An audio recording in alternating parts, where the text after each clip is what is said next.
sitio se denomina del lado mexicano Cañón Zapata. Del lado de Estados Unidos se denomina el campo de fútbol o el soccer field. Como se puede observar, no hay absolutamente nada que defina o que distinga o que indique dónde empieza México o dónde empieza Estados Unidos.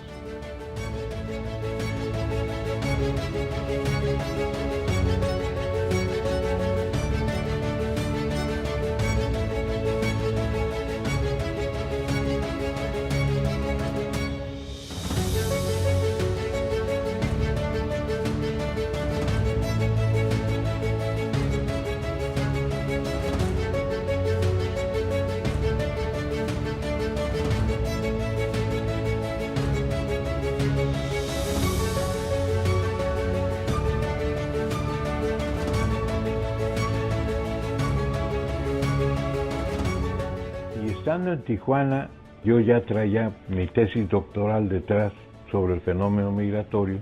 Mi preocupación era cómo contar para tener una base empírica sobre el flujo migratorio que ocurre por toda la frontera, pero la ciudad principal era Tijuana.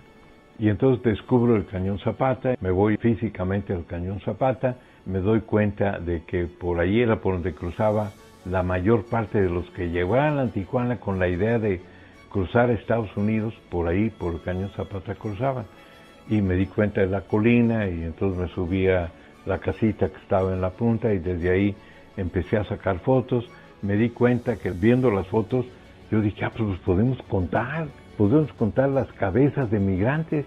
Me di cuenta que eso cambiaba, día por día cambiaba y que la mayor parte era en el fin de semana, que el lunes disminuía muchísimo y otra vez el viernes subía.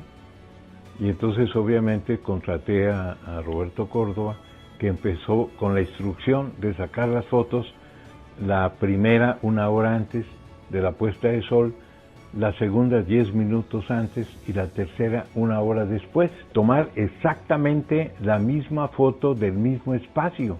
Y entonces eso nos permitía obviamente contar a la gente, y el conteo lo hacíamos proyectando la transparencia en una lona que era translúcida y en la parte de atrás la cuadriculamos, identificamos por letras los cuadros y entonces podíamos contar tantos cabezas por cuadro y eso ponerlo en la computadora, lo cual nos permitió hacer gráficas y por primera vez hablar de los flujos migratorios con base empírica del conteo que hacíamos en el Cañón Zapata. Era el único conteo que se hacía en Estados Unidos o en México.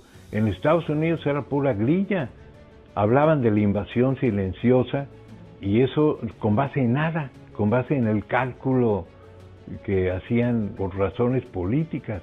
Lo que yo sentí es que era necesario tener una base científica, pero el Cañón Zapata yo lo inventé porque no había quien me apoyara un diseño científico con base en un muestreo bien calculado y presenté proyectos en México, nadie me hizo caso.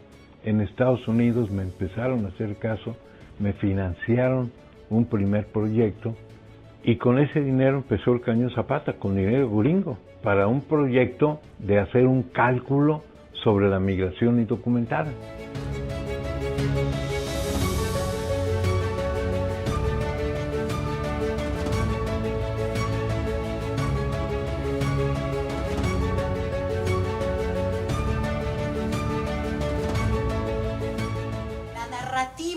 Que construyó el Colegio de la Frontera Norte con el tema del proyecto Cañón Zapata, modificó la narrativa política entre México y Estados Unidos.